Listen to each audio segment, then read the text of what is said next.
Hello, my name is Gabby Richardson, and you are listening to The Nexus of Narratives, where we use stories to bring people together across belief systems.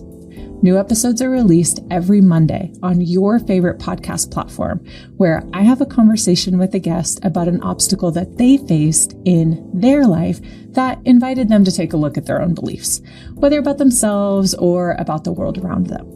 We talk about how those beliefs were formed and how formative moments shape how we interact with the world. The Nexus of Narratives is what we will uncover through this story exploration. It's the common thread that unites all of us, no matter what our beliefs are. And if you're an avid podcast listener, you know the deal. Please take a moment on the platform where you are listening to follow, rate, and review. Those little acts go a long way in ensuring that this important work reaches more people. Take a look at the show notes for information on this episode, how to connect with today's guest, and any content warnings. So if there's anything that you want to be aware of, that's the place to find it. So without any further delay, I look forward to sharing this story with you, and I'll see you again here on your feed next Monday or sooner on Patreon.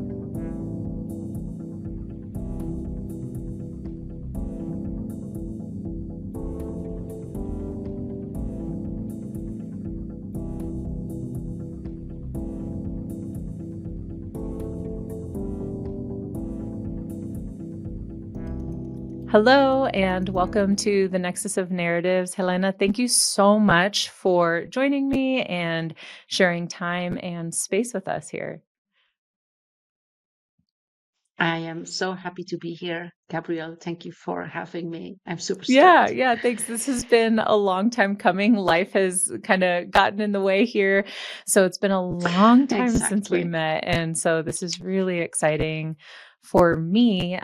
We met virtually and I immediately felt a connection with you. Feel like you're a very powerful woman and one who is also not afraid to balance life with being someone who can work and then also like have space for yourself to just be and be open and be present and be authentic. That really resonates with me. Absolutely. So thank you. And if you're to briefly introduce yourself and share your social location, how would you share that? Sure.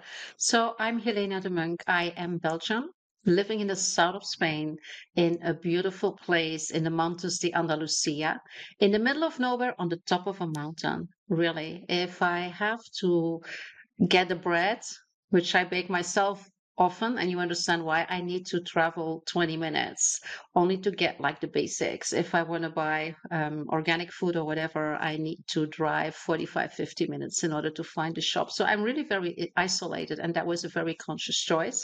I live here with my chickens, my 2 dogs, my cats, and my fish, and a lot of thoughts in my fish pond. I recently saw that. I have a vegetable garden, a herb garden. I produce my olive oil. So I call myself the executive Campo girl. I wanted to become a farmer when I was small, and I kind of combine that children's dream with my mission, which is empowering women and supporting them to really find their full identity and live a fulfilled life.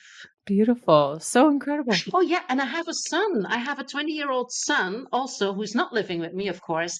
And I will become a grandma in June. Oh, So exciting. that's the next stage for me. I'm very much looking forward for that. Wonderful. Yeah. That is so exciting. Congratulations.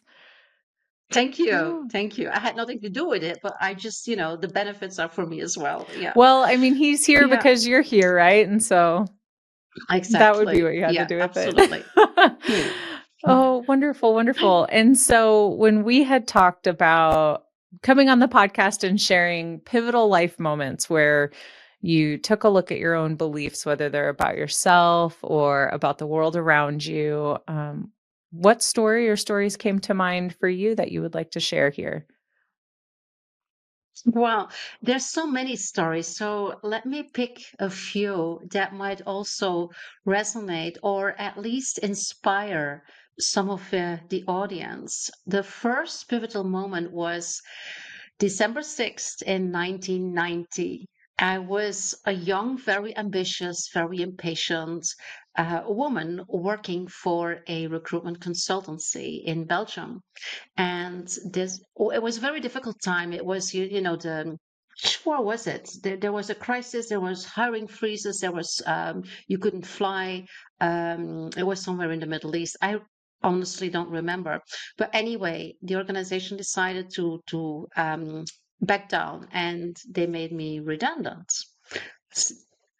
December 6th. So December 6th in Belgium is Saint Nicolas. You normally get presents. So that was my present for December 6th. And I remember I was sitting there. I was 25. I was sitting there and I thought, what am I doing? What am I going to do? I was not panicking. I was just like, okay, because I was doing great. I mean, my numbers were good. It was just that they were closing that office as such because there was no reason to have two offices in Belgium. And I remember I was driving home. At that time, there were no cell phones, so I really didn't have a way to tell my husband what was going on because it was like, okay, we make you redundant and just please pack your things and go. And so I came home, and in the car, it was a 1 hour drive. I was like, I'm going to do this myself. I can do this. I'm good in what I do. I love what I'm doing. I'm just going to start my own business. That was like a 1 hour drive and a 1 hour decision. And I remember I came home, I opened the door, and my husband was like doing something outside. And he said, "Hi, how are you doing?" I said, "Well, they made me redundant." And he said, "Oh, what are you going to do?" And I looked at him and I said, "Well," and he said, "You're going to start your own business, right?" We never discussed that before. And I said, "Yes." And he said, "You're right, because you always think that you can do things better. You have these high standards. Just do it. What do you have to lose?" And so at 25, I started my own business. And everybody said, "You're crazy. What are you doing? You have so little expertise. You have no fundings. You don't know anything about business." And I said, "Well, then I can learn, right? It's not that difficult, especially in recruitment. I have to say, recruitment, you need a phone, a computer, and a car, and a lot of energy." And so I just started. And I have never regretted one moment. And for me, it was about trusting yourself and jumping into the deep and asking yourself, what's the worst that can happen? I mean, I didn't have like a social or financial, how can I say that? Catch. I mean, there was no safety net. But on the other hand, I didn't have anything to lose. I just did. And I remember that the first client I visited was an older man, a very sweet guy. And I had worked for that organization already as a recruitment consultant for the company that made me redundant. And they had a pretty high level position. It was an administration director. And I was there and he gave me the assignment. And he said, "Helena, you did the other jobs. And if your company is called name of that company or not, I don't care because I trust you. I saw what you did." And I still remember how I drove from that company to my office in terms of, I felt I could really conquer the world. And those are moments that for me are very, very important. And I have similar like that. It's like they add up also to build your confidence, to build your authority. And I'm pretty good in something that a lot of, especially women, are not always that good in, and that is in celebrating my successes. Really celebrating them, the small ones and the big ones, understanding that I have achieved something and using that as a stepping stone for something else. Does that make sense, It Gabrielle? does, it does. And so do Mm. you feel like that was something that you had to overcome in yourself or something that was always present for you to say, "Oh, okay, this didn't work out, so I'm going to do this thing now and I'm going to celebrate as I have these accomplishments." Was that always present or were some of those experiences new for you? Some of these experiences were new for me. Like starting my own business, honestly, was something that emerged in the hour between me driving from the office, made redundant at 25, and arriving at home. And it was there. It was just there. And I didn't question it. I didn't feel afraid. It was just there. And I took it. And a lot of people feel that if some doors are closed, they got fired or they were made redundant or whatever else that they consider as a failure, they think it's something it's like they're the failure and there's something wrong with them. And I never took it that way. I said, okay, this is a part that ends. Okay, what other paths are there? What other opportunities or possibilities are there? And this is something systematically in my life. I would say in my career, but basically in my life. Yeah. Okay, and so, like, in what ways? Because you said that was systematically happened in your life. Like, what are some other times that Mm. that came up or that happened? Well, another door that was closing was not that long ago. I left my husband. I had a very toxic relationship. It was very difficult to leave, not because I didn't want to, but because of the circumstances. And I had a house in the south of Spain where I spent like 3, 4 months per year. And then I started bringing clients there, and it's really it's an amazing space. And so I made the decision to leave my husband. And so you have to start over, right? I mean, this is what you do. And I was thinking, okay, am I going to stay in Belgium? Or am I just going to pack everything and move to Spain permanently? And so I said, I'm going to Spain. My heart is there. I love it. Again, a lot of people said, are you crazy? Are you sure you're going to do that? Are you, etc. All the things that people say when they project their own fears on you or when they are confronted with something that you do and they would like to do, but they don't do. And so I drove my car from Belgium to Spain. That's 2,000 kilometers. Car full of boxes, my head full of plans, my heart full of, aspirations and love and hope. That was 5 years ago. Next week, it will be exactly 5 years ago. So I arrived March 13th to find myself in complete lockdown on March 16th. And so in Spain, lockdown was really, really tough. Basically, the next 2 years, flying, traveling was very, very difficult or very contra advised or whatever. And there I was planning to expand my retreat business, having my clients join me for my retreats, also basically fragile because even if you make a choice to leave a relationship, it doesn't mean that you don't grieve. It doesn't mean that you don't have things to arrange. It doesn't mean that there's a lot of things to be processed, right? So there I was. My plan was completely disrupted. And so my future financial projections as well, right? So there you are. And I remember that the first 2 weeks, I was kind of in a place of fear, in a place of discomfort. And I started doing everything. I worked online already with my clients. I started doing a lot of things, putting a lot of things in the market. And I didn't get traction, which was new for me. So I called my coach and I said, this and this and this is going on. And she said, but Helena, what are you doing? You are trying to serve your audience from a place of fear. You are frustrated because things are not working the way it is, and you're just putting things in the world, in the universe, whatever first, without thinking like, is this really serving my audience? Is this really serving my clients?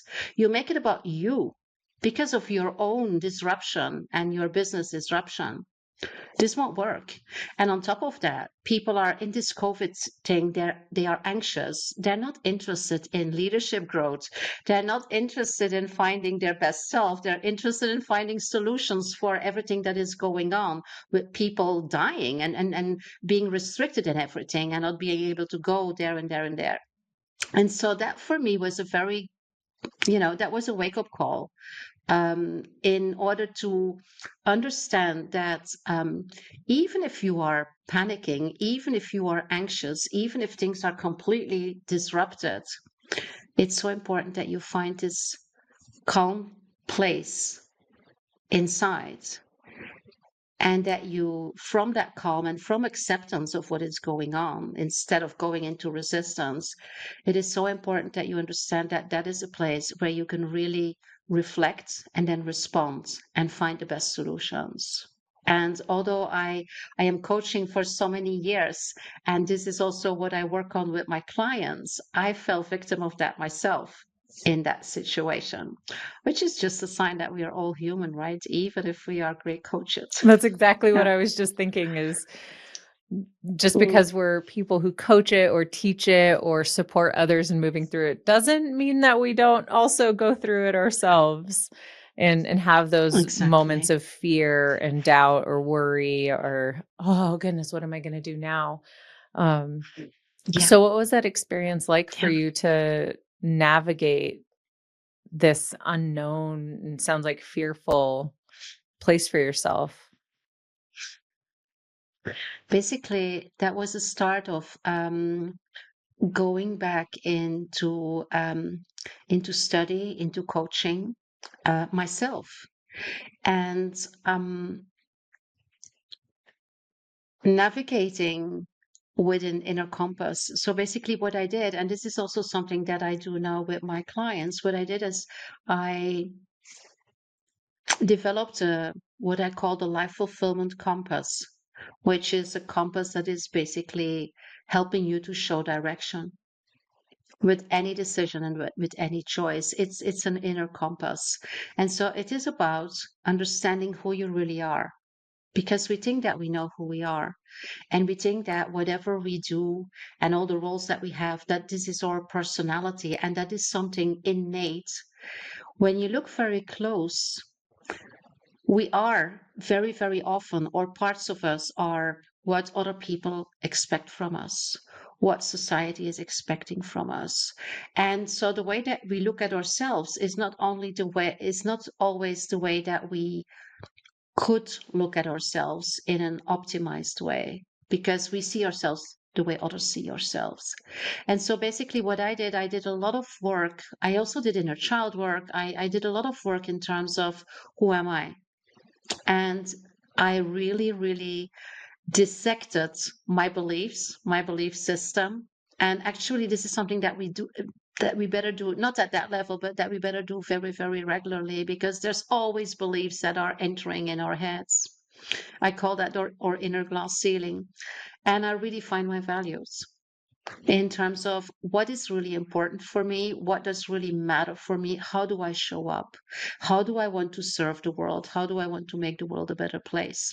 And so this is on I work on identity and roles. It's also work on belief system and values, and then also of course on passion and purpose. And if you have these elements together, you basically have your tools. If you add energy and focus on it, you have your tools, because you know where you're going. It's a compass, right? And that means that every opportunity that is there, or every challenge that is there, you just say, is this for me? Is it serving me? And is it serving my purpose? No? Okay, then I won't spend energy. Even if it's something fun or amazing or whatever. No, because it's taking me away and from my path, from my purpose. And if something comes up and you say, "Ooh, this is tough, this is out of my comfort zone, but it will help me to land where I want to land," then you have the energy to go that extra mile. Mm, yeah. And this is what I have developed for myself. It took me a while. It took me a while Mhm. to do that. I spent 18 months in order to really understand all the elements and to build them. And so that's why it's so important that I can offer that to others, because they don't have to spend 18 months or 3 years in order to figure that out, right? Mhm. Yeah, it's not Yeah. something that needs to be a lifelong journey necessarily. And so you did mention Yeah. a little bit back, you'd said you did the deep work where you looked at your own beliefs and really dug into that. So what were some of the things that came up in that maybe you believed about yourself or about the world around you that you faced when you were doing that work? Hmm. Well, there's a couple of things. First of all, there's the thing that, and you can relate that to what most of us or a lot of us have in terms of not enough, right? Not good enough. So I had the um, I had the drive to work extremely hard, to prove that I was professional, to prove that I was good, to prove that what I did was very high quality. I'm a reformed perfectionist. And I was over delivering, giving away a lot for free, not asking the investment that my services were worth. I'm talking 5, 6 years ago, because I kind of lost my framework. Because before I was in corporate coaching, executive coaching, and that was very not really tangible, but still, I mean, it was mainly like coaching into better communication, giving better feedback, get more strategic acumen. So that was like kind of measurable or tangible. But when I came here, not only was my business disrupted, but I also shifted my focus, and I started working only with women, female entrepreneurs and executives, but in a holistic approach. So I did not only coach the professional, I coach the whole woman complete, which is who we are, right? We are whole, and everything is interacted and interconnected and interwoven. And so that's a completely different narrative that corporates don't really understand. At least they do not want to invest in that. Although that is changing slowly. And of course, you also build a different narrative that is more aligned with their bottom line. But in the beginning, I felt a little bit unsure in terms of, okay, what do I ask, and what do I offer? Will it be enough? And I remember taking a program with Marisa Murdergroit, who is amazing in terms of developing programs. And the deal was to create a minimum viable product. And I realized I couldn't do that. So the idea was you sell your program, and you have no complete program before you start selling it. You just develop it on the way and do something. You don't have to make videos. You don't have to do this and this and this.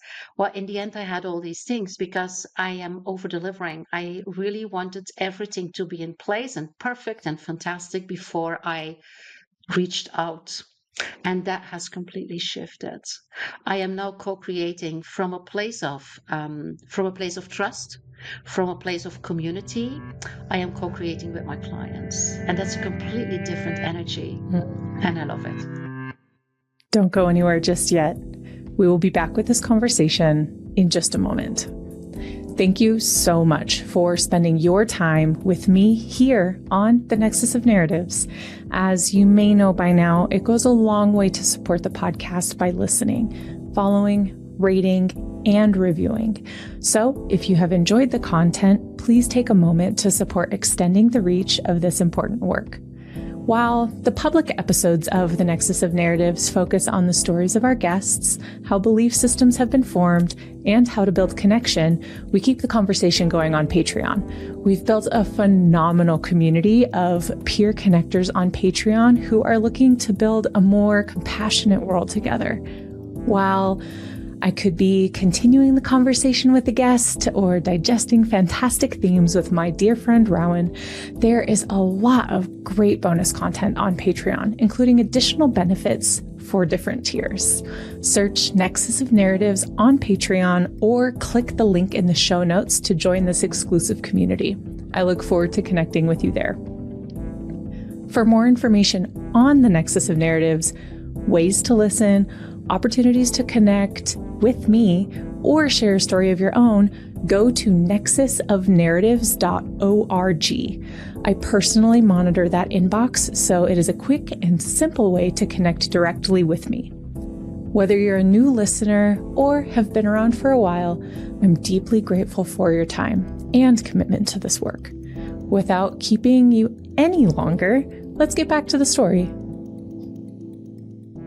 That's very cool. I resonate with, as you say, the reformed perfectionist. I joke that I am a recovering perfectionist.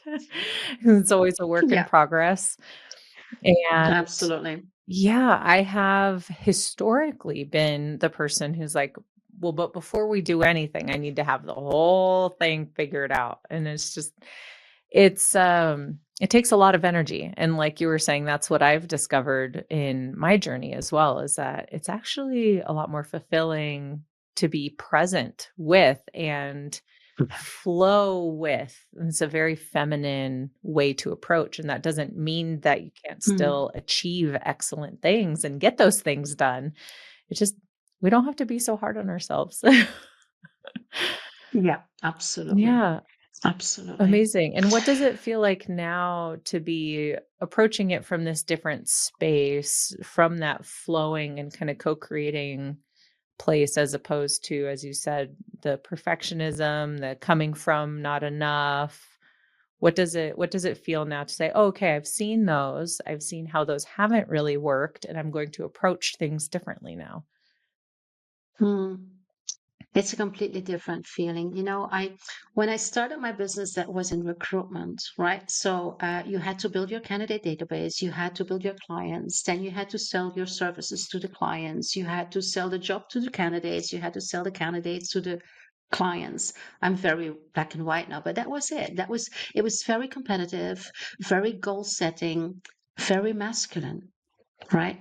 And so when I started coaching, in executive coaching, the growth model is the same. This is where you are. This is where you need to be. Mostly in executive coaching, it's, if you don't grow, you don't get your promotion or you're out. Yeah. So this is where you are. This is where you need to be. This is the gap. And we are going to bridge that with some strategies. Very masculine, very linear. And so also when I gave trainings, and this perfectionism is part of that. It's about this goal setting, it's about these standards. And what I forgot was, when I was in the moment, it changed. But what I forgot preparing my courses, preparing my coaching, was that it is about the connection. It is about building that relationship. It is about the quality of that relationship. People learn if they are in a safe space and if they are in a setting where they can be vulnerable, where they can experiment, where they can explore. And I remember when I was training in the beginning, I had this feeling that the people in the classroom, because I was training in classrooms, um, after half an hour, it was like they went kind of down. And I said, what's going on here with this energy? And so I started recording myself. I put a camera in the corner, on myself. And after one recording, I knew what was going on. I was so serious and I was so, pushy, and it was so important. They had to learn that. And it was all, that was an energy. And I said, oh, if I would be sitting there, I would feel like that as well. I wasn't aware of that. And of course, nobody told me. And so by looking at myself in a very brutal way, I understood the impact I had on other people. And I spent 18 months studying with Judith Glaser on conversational intelligence. And there I completely understand the impact that you have, your words, your nonverbal communication that you have on other people, on your team, on your clients, on your family. And it is about choice of words. It is about understanding the neuroscience of relationships and of communication and of conversations. And that has changed a lot for me.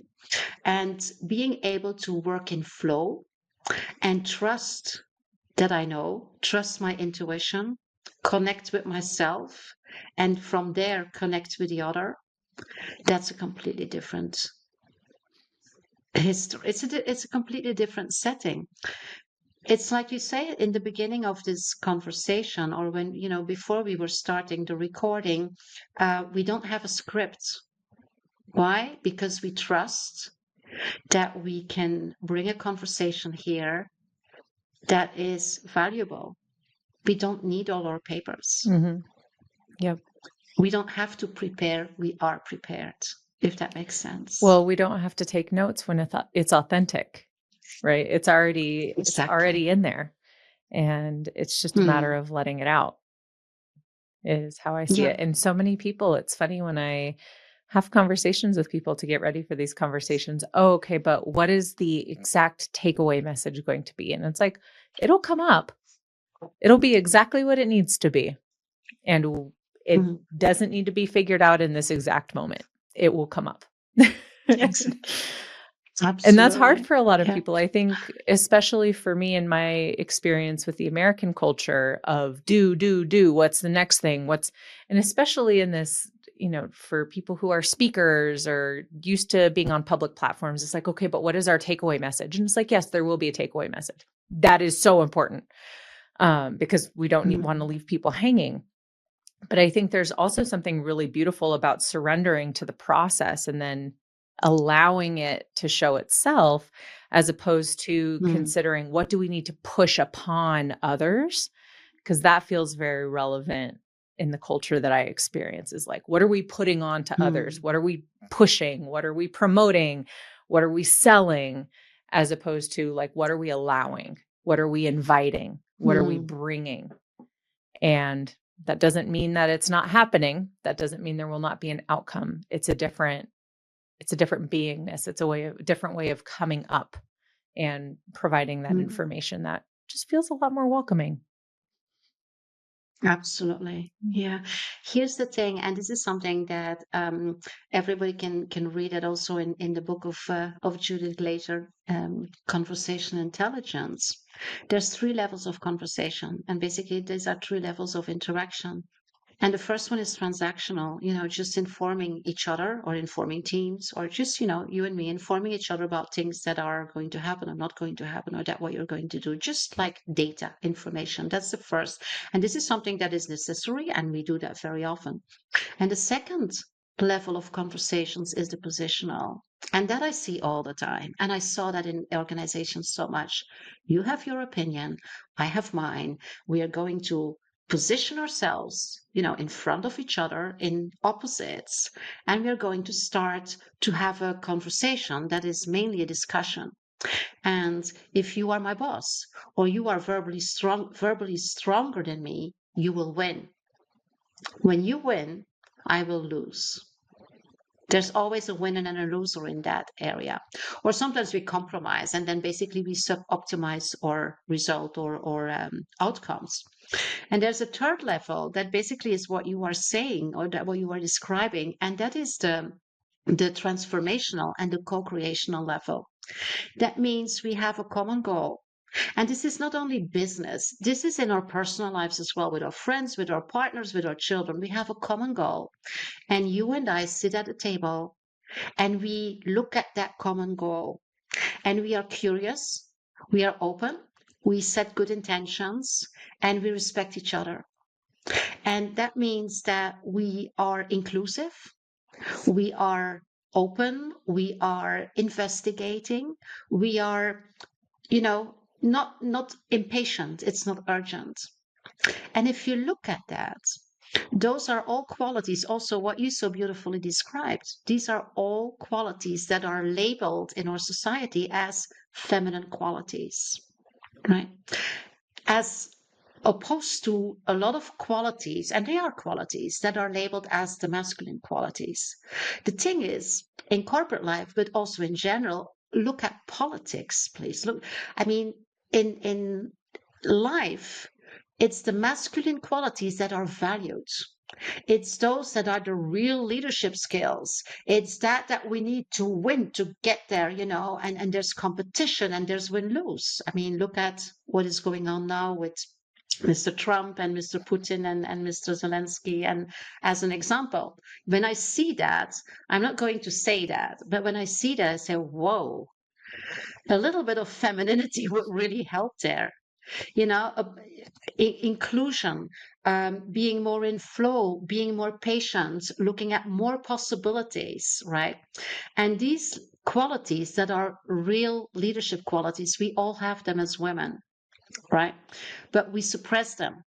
Because in order to survive in corporate life, in order to survive in life in general, we have to overactivate these masculine qualities that we also have in order to adopt, right? And most men also have these feminine qualities, but they show them at home with their children or with their pets because they cannot show them in corporate life. Things are changing slowly, but extremely slowly. And this is the whole thing that we need to be aware of. in how we build our relationships, that we can really activate these feminine qualities and just reframe them as extremely strong qualities, and they are needed in this world. By the way, younger generations that are talking about what they really value in organizations, what makes them stay, it's exactly those qualities. So we better, activate them and stop hiding them, and be open also for every gender that is showing them, applaud that, and see that as a success. That's a very, this is something that is very important to me, and a very important lesson from what everything that I have experienced and that I also see with my clients. Yeah, yeah, like this balance is not something that means sacrificing goals. It doesn't mean sacrificing Mhm. desired outcomes. There is still a balance within every single person that can be achieved to achieve the goals, to have the relationships, to have the depth of relationships and fulfillment Mm. within self, and not Yeah. not feel so like I picture like feeling trapped and overwhelmed, like everything is too much, that there is space to have that balance, and it's up to us Mm. to create that. Yeah. Mhm. Mm. Absolutely. And Gabriela, I would like to add there that I love the word integration rather than balance. Again, balance is a masculine word. It Mhm. is either or. Like if you have hundreds and you want balance, then you have 50 and 50, or 33, 33, 33. So balance is again kind of linear, and it makes you feel you have to choose, right? If I want to be mindset, if I want to be the perfect professional, then I cannot be the perfect mother, because the more I go there, the less I get in my family. Does that make sense? Mm. That's Mhm. balance, yeah. If you look at harmony and integration, you're looking at and. It is a mindset where you look at how can I have both. And I know that many people say you cannot have everything or you cannot have both. I don't agree. I don't agree. It is about how you prioritize. It is about how you access your resources. It is about how you develop and activate your community of support. And it is about embracing paradoxes and see what is possible, see the possibilities. We in or thinking, it is about, okay, it's this or this. Why? Can be a lot of other things, but we just limit ourselves with that. And so integration for me means that we are open for all the aspects of our life, for all the roles that we have, for all the things that we want to do, and see how we can combine them, how we can have everything. Sometimes it's just, little things that can shift a lot. It's sometimes about stacking things, it's about combining things, but there's so many possibilities. But we are wired to go for what we have always done, what we have always seen, what we have learned, and we just don't open or we don't activate our prefrontal cortex where all these opportunities are. And that's a very important thing. I love that shift of language. Thank you for that. I'm going to Mm. use that. You're I believe welcome. our language is so powerful, and there are so many little words that make a really huge difference in how we set Yes, ourselves up. So thank you for that. That's beautiful.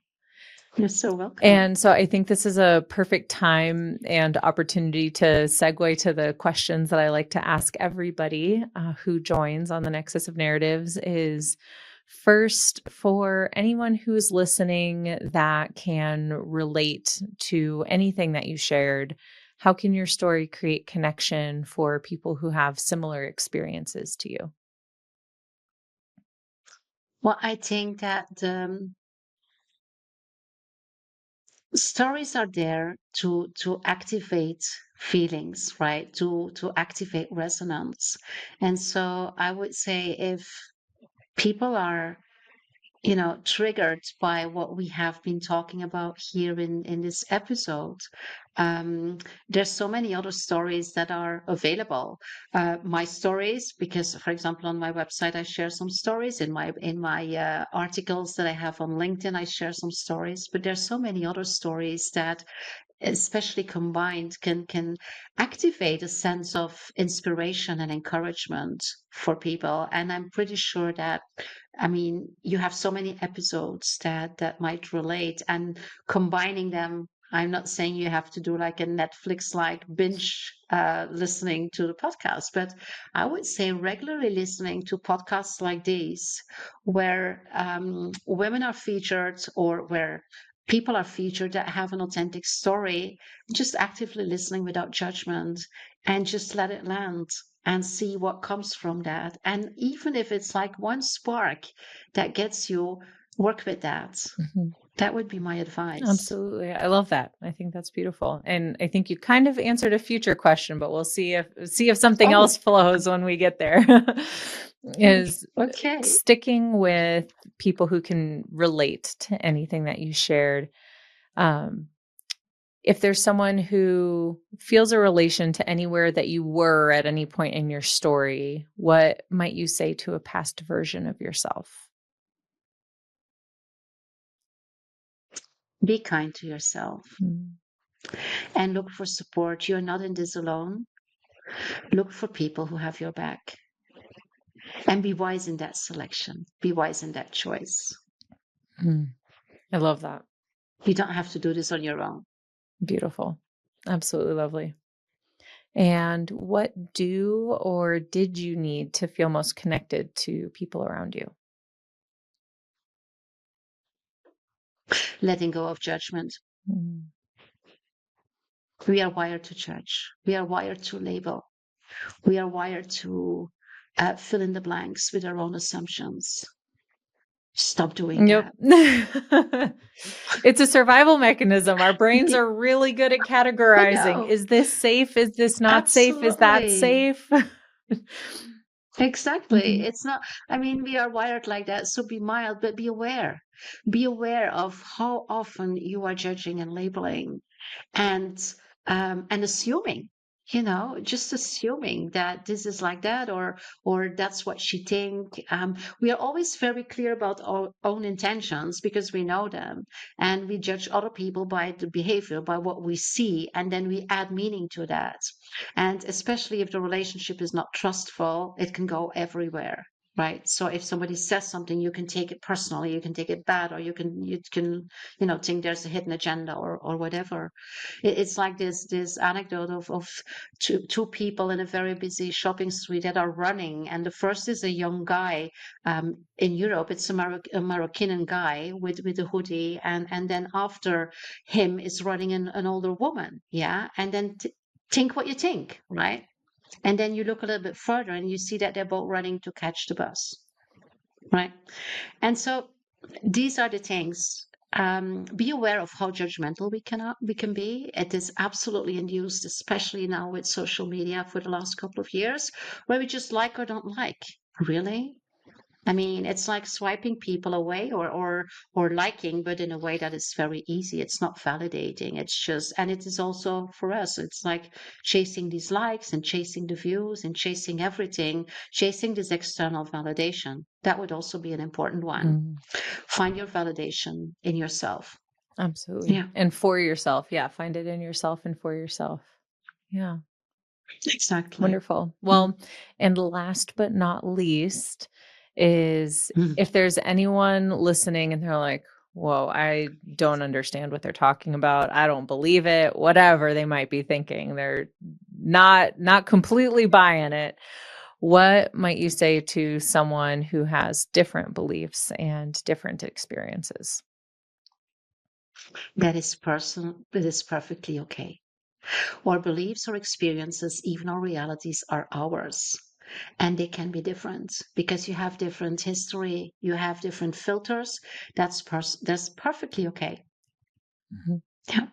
I have nothing to say about that. I would never try to convince you of something else because it is your reality based on your filters and your beliefs. And that might shift. Life shifts a lot of beliefs. Mm-hmm. Yes, it Yeah. does. It's very good at that. Yeah. Yeah. Well, Mm. thank you. This was, I don't like polarization. well, and that's the I whole don't purpose feel of that there's this. anything there. Yeah. Because I do Mm. believe that we as Yeah, people have so much more in common than different. exactly. And Exactly. exactly like so many things that you were already saying is if we can let go of some of that judgment, just be open, really start to think with all of the incredible brain cells that we have in this area and get out of that survival place and come into this higher level of thinking, that we as humans are one of the very few animals that has that ability to think at this higher level. If we can Mm. really step into that, there's so much more that we Yeah, can achieve together. Yeah. absolutely. Mm. And so if anyone would like to get in touch with you or connect with you, we will have your information in the show notes, but how can people find you or get in touch? The easiest way is via LinkedIn. And I think my LinkedIn URL will also be in the show notes. It's via LinkedIn. First of all, you can see a lot of the work that I do there. I do a lot for free. I have the Power Talks on Monday, which are like mini master classes. I write articles on topics that are relevant for women leaders and executives and entrepreneurs. And you can find everything about me there. And if you connect, I'll be more than happy to accept your connection invitation and we can take it from there. Whatever question you have, very welcome. Wonderful. Very wonderful. Well, thank you so much for your time. I'm so grateful. This was such a lovely discussion, and I think there's so much for people to gain from listening. So I'm excited to have this be out in the world.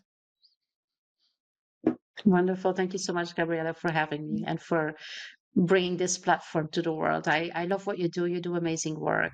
Kudos to you. Thank you. It's very meaningful for me. Wow, what a tremendous conversation that was.